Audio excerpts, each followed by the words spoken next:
Hi Jacinta, it doesn't seem that long ago since you burst onto the political scene. It was the highlight of our week watching you and Simon Bridges debating on the Friday morning breakfast show. We admired the way that you were authentic to your beliefs. This is why we find it hard to imagine that you are prepared to follow David Parker's lead on the proposed water tax and believe that it is low cost.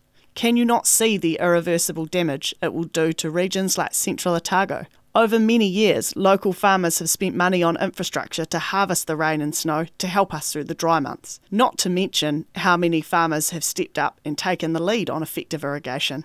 We also can't forget the levy we already pay to the ORC to monitor the quality of our local waterways. So let's take a look at our situation. The Maniototo has a rainfall of between 350 and 500 mils annually. In 2016, we received less than 300 mils of rain, thus making our climate comparable to a desert.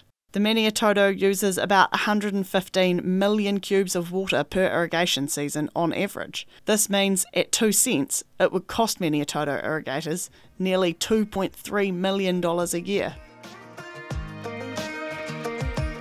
The Taieri River starts in the Lamelaw Range. Part of its catchment is also what used to be called the Great Moss Swamp. In the mid-70s, the Loganburn Dam was built to supplement the supply to irrigation to 9,000 hectares of the extremely dry Maniototo Plain.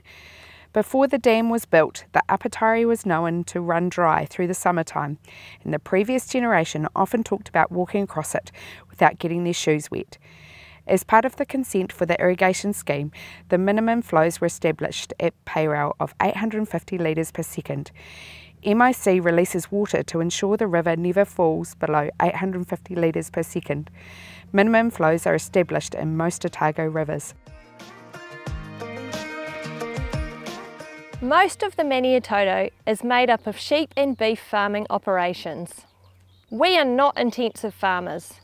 New Zealand-wide, if a tax of 2 cents per cube is imposed, this is a massive hit for the less intensive farming operations. If this tax is imposed, we have 3 options. First option, we sell a portion of our water allocation. Our second option is we sell our farm. Then where does that leave it? It will go directly to a more intensive land use. Our third option here is that we convert to a dairy farm and a more intensive farming operation. The polluter should pay. That's something we all agree on, but that's not necessarily the person using the water. Water is a natural resource that should be used by all and not just those that can afford to use it. Why is David Parker supporting large intensive operations over a small family-run business? This is at odds with the Clean River objective, and it moves the allocation towards more intensive farming. Labor's water tax will effectively reallocate funds that farmers and landowners have been using to improve their farm's own environmental footprint. Environmental improvement is a cost that all farming businesses have to bear, and one of which many of farmers have been contributing to for many decades. Built on the discovery of gold in the 1860s, the Maniototo is still very much reliant on a liquid gold, water. A resilient and determined people have been born from this history, and the Maniototo has been built and developed on the lifeblood of agriculture. Ranfurly is full of farming-related support industry, garages, agricultural contractors, engineers, vets, transport companies and every other offshoot, the grocery stores, the schools, pharmacy, bookstore, hair salon, all rely heavily on the financial security of local farmers.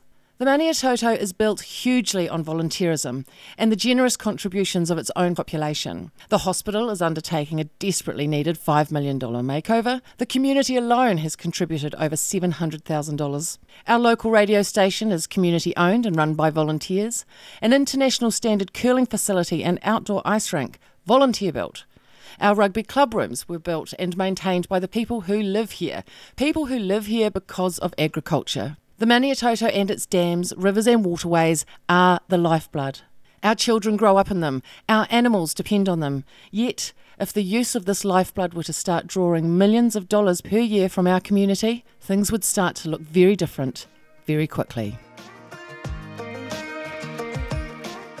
Irrigation water is not free. I live in the Kyburn River catchment.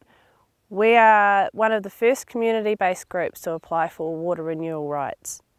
Combined as a group, we have spent over $500,000 over 11 years to this point so far.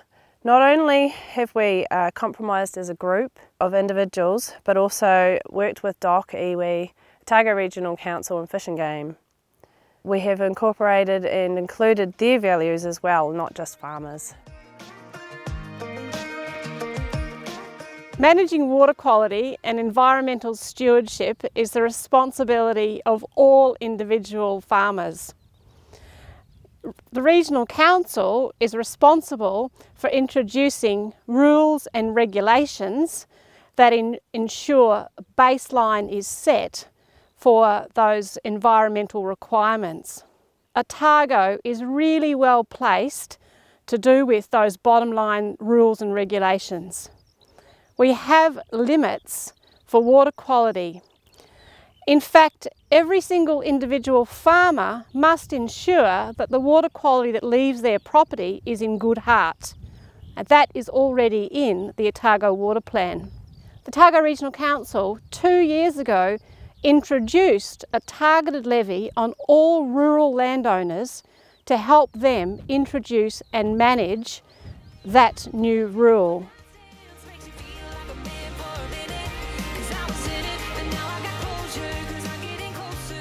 The whole of New Zealand has the same goal. Currently, we have a rural-urban divide, and when two groups of people disagree like this, there's always going to be a loser. Why can't we do this together? Do it right. One issue, one goal, and one nation. Let's do this with sustainable farming and open, fair communication. That's good for everyone.